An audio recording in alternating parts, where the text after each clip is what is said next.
Monday, November 22nd, and we're back with another episode of Chatting with Agnes and Cecilia Nonprofit Conversations. I'm one of your hosts, Cecilia Sepp. I'm the principal and founder of Rogue Tulips Nonprofit Consulting. I'm here today with my co-host and friend, Agnes. I'm going to throw it over to Agnes to say hello. Thank you, Cecilia. Good morning, good afternoon, and good evening to our global audience, wherever you're joining us from.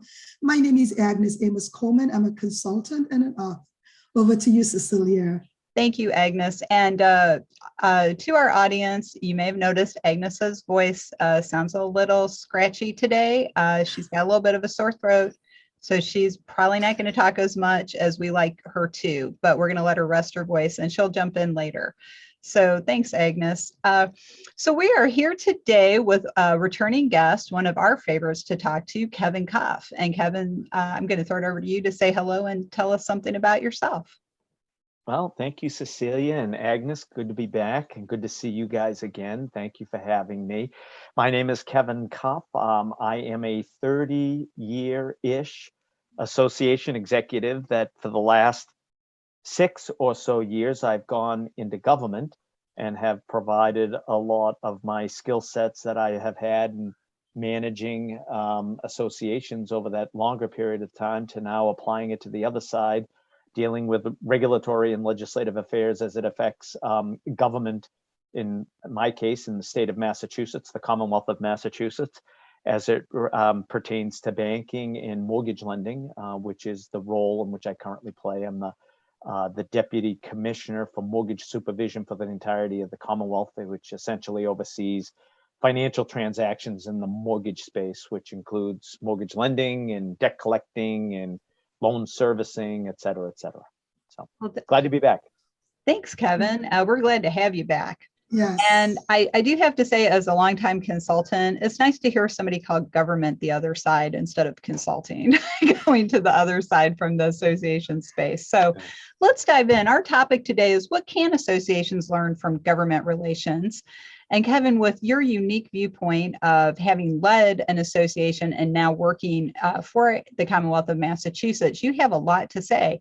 And as we were prepping for this episode, you had 3 major areas that associations should focus on to be successful. So could you outline those for our audience? Sure.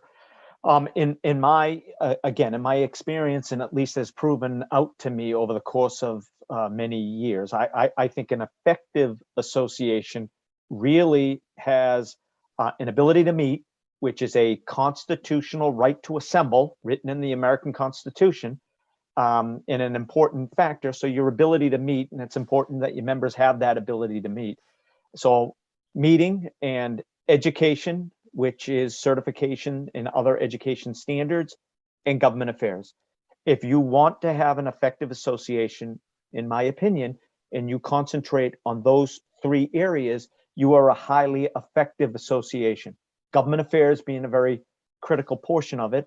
And again, I serve in a very unique role because I was in industry dealing with Massachusetts government, and now I recognize the value that comes from that sitting on the other side.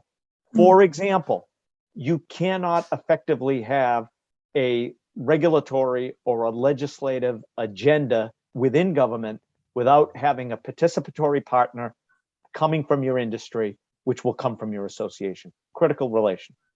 Interesting.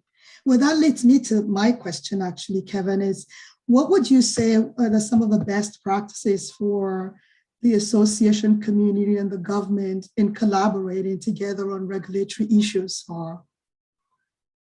Well, I think most importantly, it would need to be a relationship that was based on a best practice that was good for all of the citizens of the state that you have.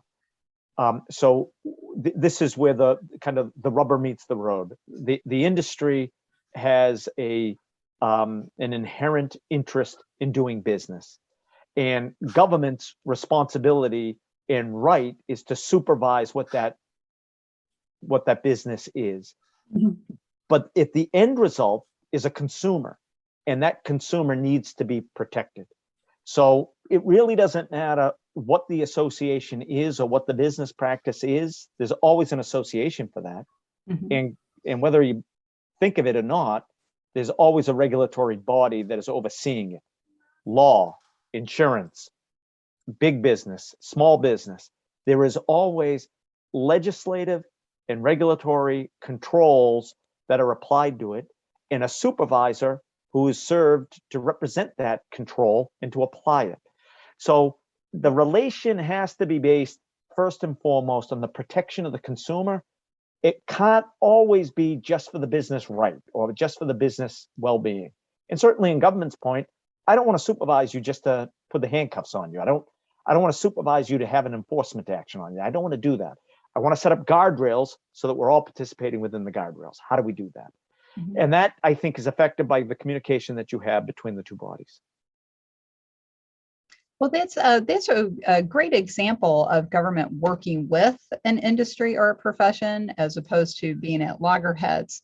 One of the things I always look at when it comes to government relations from the association area is you mentioned some big industries like banking and insurance, and they have multiple associations just within those industries. So what is the effect on that splinter?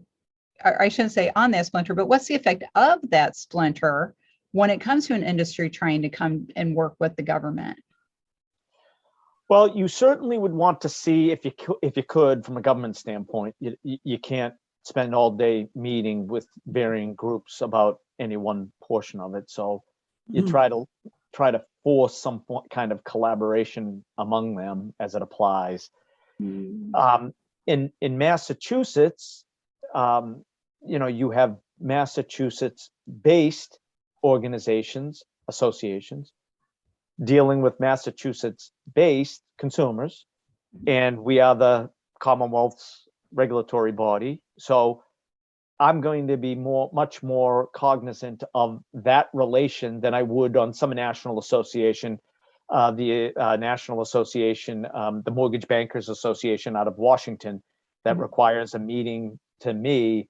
I would respond to that. That would say, I would think I much rather and prefer to see that relation come through your state advocate as opposed to your national advocate. You concentrate on Washington and transfer that role to the state. And I think that I can, get my arms around that kind of relation a little bit better. But you're right, there are an awful lot of organizations and associations, and they need to sort of coalesce around themselves. I'll give you a great example that I deal with all the time is affordable housing is imperative in the lending world because you want to see effective lending products that address low to moderate income and first-time home buyer related organizations. And there are a lot of them, and they're geographical. They could be by town, they could be by county, they could be by region, they could be statewide. And you're always trying to focus them on one meeting and one objective and one agenda to come through one organization. Otherwise, we are just, recreating something that goes on and on and on. And you want to try to avoid that if you can. So you try to encourage these different groups to work together, or at least that would be your advice, right? Absolutely. Absolutely. And I know that sometimes they all have, they're all chasing money. Right? That's imperative to them, and you've got to be respectful for that. They're doing good work, and you want them to continue to do good work. And in the association world, representing industry who's trying to do business, I come from that world. I understand that they're doing good work, and you've got to celebrate that fact. But we've also got to be a little bit more cognizant of people's time and energy and political agendas and whatnot. So how do we kind of get you a little bit more focused before you come in to represent that so that we can have the right people at the table to address what your concerns are? And Kevin, what do you think the association community could do more of to help influence some of the laws? Because that's really what the government relationship is about, influencing the gender and what impacts that particular association. So could they do a lot more? What are some of the expectations that you could share with our association community to be more effective? Yeah, I would say that developing a critical relationship is imperative. being a subject matter expert that you can rely on. A good example, let me give you, in this pandemic, as you may know, there are an awful lot of American consumers across the country that are protected against certain foreclosure practices that could happen under the pandemic. So what did we do? We put a pause. We want everything to sort of just pause, which is called a forbearance, which just allows the consumer to go into this pause, not pay their mortgage for a period of time until we can sort things out, move the economy, get people back to work, and then reassume. So in that negotiation, to do that, you have to ask all of your servicing community to agree to the pause. All right, we're in agreement of it. All right, now we're going to come out of the pause. What is that going to look like? How are we going to then re-engage consumers to come back to the table? And you would like that to be uniform. So how do we get this entirety of a community in servicing to come to the table with a unique, uniform set of standards that they can agree upon? So what you do as a regulatory body that I have done is I've gone back to them and say, I need you all to come together by yourselves and come to agreements before you come to me.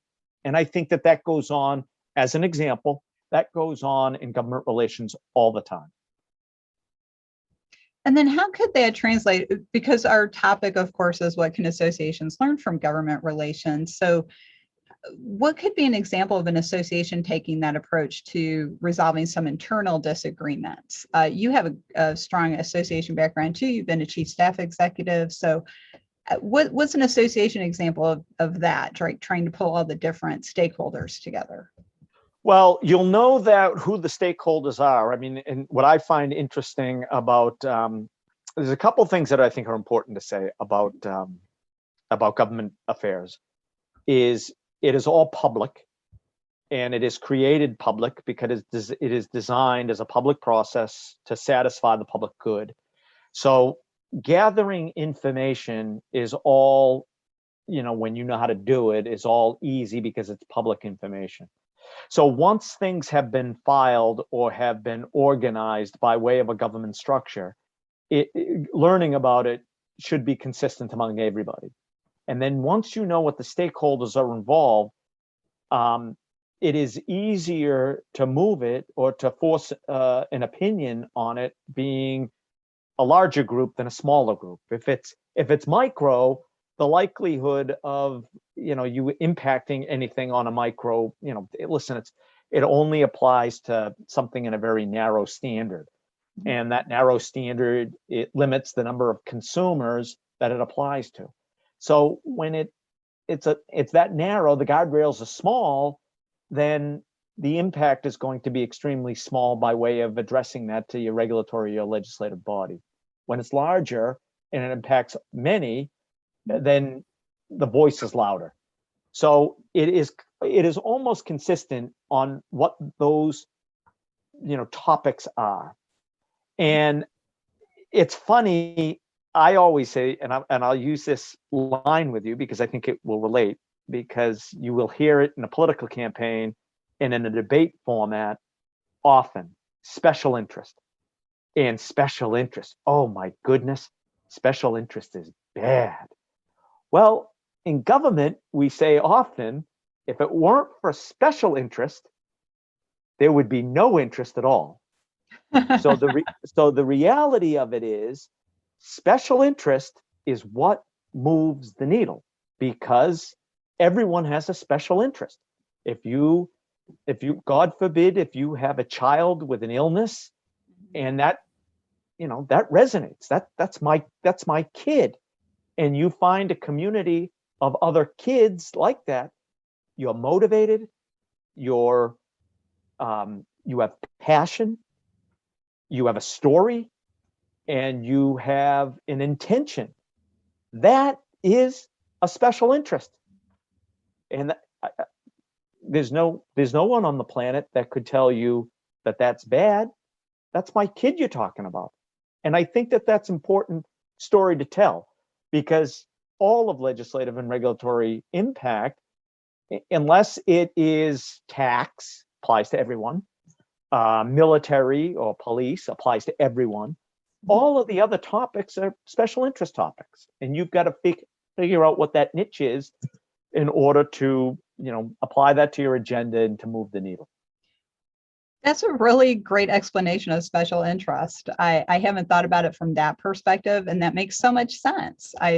Because I have my own special interest in my life, and I know Agnes probably does too. So that's because living in the DC area for many years, I actually was a lobbyist for a short period of time, and so I'm very familiar with all of those terms and these things. But I guess I just never thought of it from that way. So thanks for that. That's excellent. So not to interrupt you, but just pay attention to the next debate you watch or political advertisement that you watch that refers to special interest, and it's always in a negative light. Special interest, bad. Well, no, it's not necessarily. Well, you're so right, Kevin, because a special interest is what gets a crosswalk put in where maybe a child was hit by a car near a school. We have that near our house, or a stop sign gets put in, or money does get set aside for certain research for an illness. You're right. Those are very small things, but and that's why they're of importance. And that's why you see so many nonprofit organizations, because something's important to somebody and they will start that kind of small niche group, right? Yep. And they are the special interest. So, and wow, that's excellent. I'm going to think about that completely differently. But you are right. I have noticed that over my entire life, it's always negative. It's never like, hey, the special interest did a good thing for you. Yeah. It's always like, I will stop them. But before we wrap up for this episode, Kevin, when we were prepping for this, you shared that you had gotten a graduate degree in public policy, but that really a lot of what you talked about was public affairs and how that impacts associations working with government. So, and moving their mission forward. So could you talk about that for a few minutes for our audience? Yeah, no, I think of public policy as, shaping the issues that apply, in any work that you're doing with regard to either an association world or in government. Regulatory or legislative world. It's a policy discussion that you're thinking about the deep-seated issues, and it's kind of sexy, right? You're talking about the research and the forming of an argument, making the argument, or making a contrary opinion or a dissenting opinion, and it's a little bit more.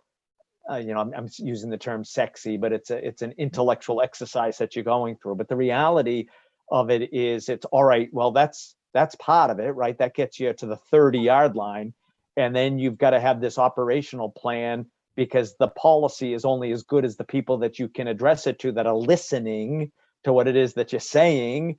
And so a lot of what I have learned, both either in my academic study or how I've applied it, is in this operational plan. What's the media strategy? What's the strategic plan as it addresses operation, media, legislative, regulatory, or other government affairs, and how to get the agenda across? How do I make you listen? I need you to make you listen.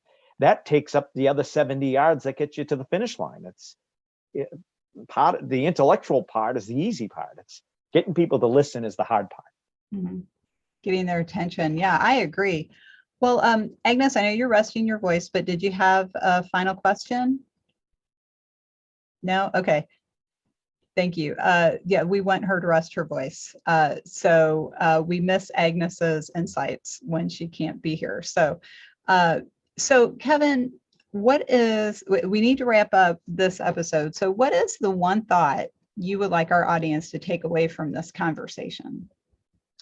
Well, I think I touched on a couple of things that I think are imperative. Is developing your strategic initiatives as an association or an organization to make sure that your message gets across, to coalesce and to get more partners to the table, because your message is going to be heard as it impacts more consumers or more people.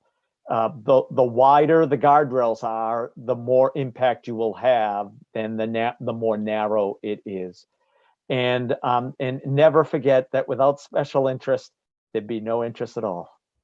I love that saying. That's great. So, well, Kevin, thanks again for joining us and having this really great conversation. We definitely look forward to you coming back. If somebody wanted to follow up with you and talk to you about associations and government relations, what's the best way to get in touch?